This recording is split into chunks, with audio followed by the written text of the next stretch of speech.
Hello and welcome to the Blitz here on Villa 81. I'm Emmett Ryan and today's subject is Ronan Gallagher of UPC. Ronan, the time starts when I finish asking the first question. Several of our readers have complained about the quality of your TV service. One has asked, is this because of your rapid expansion, possibly doing too much too soon? What do you feel about this?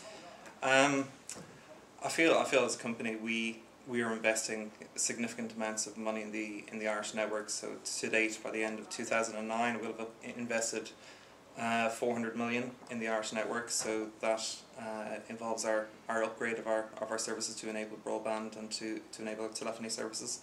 But also with that, we've made significant improvements to our video service. In terms of where we stand at the moment from a customer service point of view, we've reduced calls currently into our call centre quarter on quarter. We're seeing improvements in A, the number of calls being received, which would point to reduction in service issues, and B, in the actual number of calls being answered. Just moving on though slightly within that area, looking at problems some users have accessing BBC Two in particular has been a particular bugbear amongst a lot of users. We got a lot of people in Slore going to complain about that. With the analogue service, what do you think can be done to help improve that kind of service for what will be seen as one of the more generally accessed channels? Mm-hmm. I think from an analogue point of view, our analogue service is currently priced at €24.50 per month.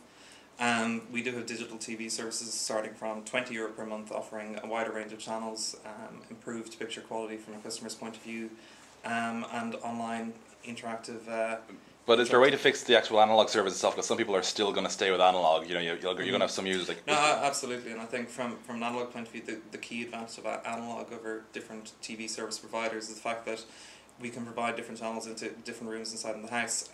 As to the specific nature of the actual problem on BBC Two, I don't unfortunately have the specifics on that.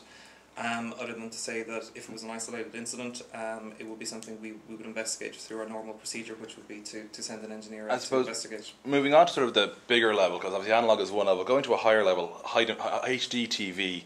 At the moment, Eurosport's currently your only sports HD TV channel on offer, and there are no movie channels from what I could see in your offering. What plans have you to expand this part of the service? Just to update, recently we now actually do have ESPN high definition on our service. So ESPN and Eurosport. So ESPN carry a range of football from the UK Premiership as well as some European content.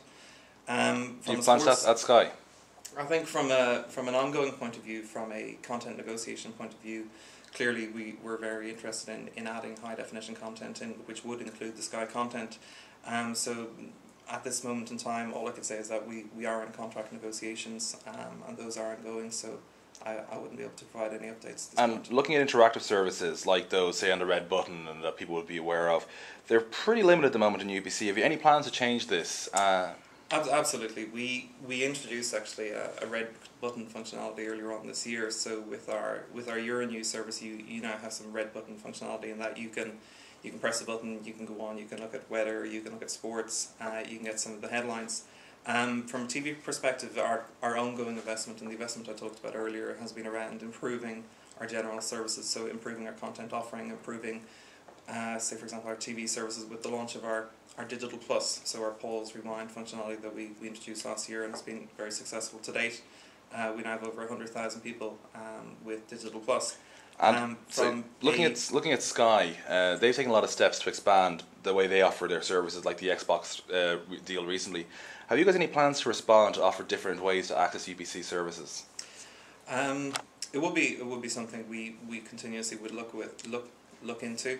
From back to what you mentioned earlier, our unique position with our analogue service and how our service is distributed means that users can have TV in multiple rooms inside the house. So without the need to purchase expensive boxes, or without the need to recable the home, most rooms inside the household can actually receive our services. Moving on to your broadband side, obviously, looking at file sharing, that's a big thing with you guys. Like, will you continue to allow it, even if it means Irma or IMRO take legal action? I think the case on legal action has been well documented to date. I suppose the position of UPC is we are one of the largest fixed line companies in the country at the moment, with over 150,000 customers. But will you continue to allow it if they come at you with the legal guns? Well, I suppose from a legal point of view, as with any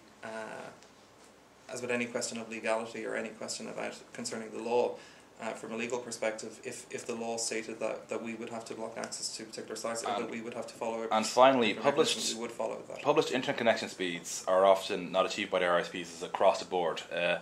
Do you feel Comreg or the government should take any action to ensure more accurate measurements to aid competition?